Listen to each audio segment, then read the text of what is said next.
కాణిపాకం శ్రీ వరసిద్ధి వినాయక స్వామి వారిని supreme court justice Arvind Kumar కుటుంబ సమేతంగా దర్శించుకున్నారు. ఏఈ కృష్ణారెడ్డి రాజగోపురం వద్ద స్వాగతం పలికి స్వామివారి ప్రత్యేక దర్శనం కల్పించారు. అంతకు ముందు చిత్తూరు జిల్లా joint collector Srinivasulu, SP Rishanth Reddy వారికి స్వాగతం పలికారు.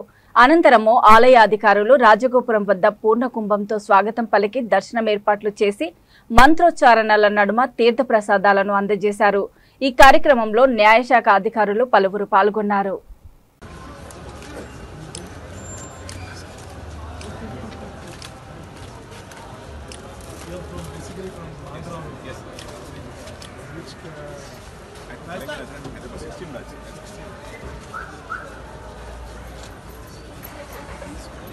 శంకర్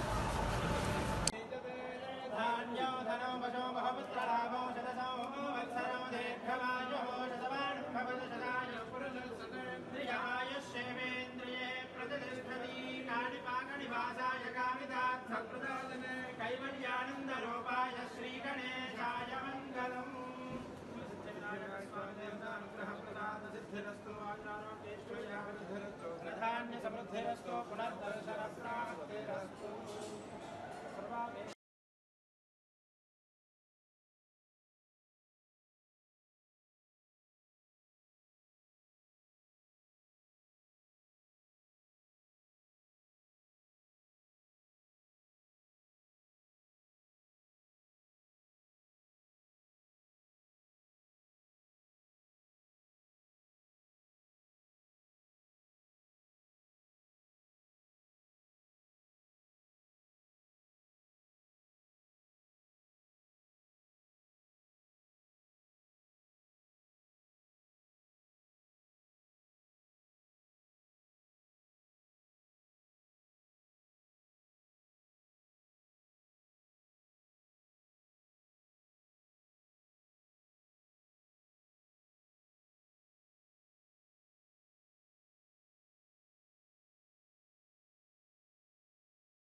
ఓకే.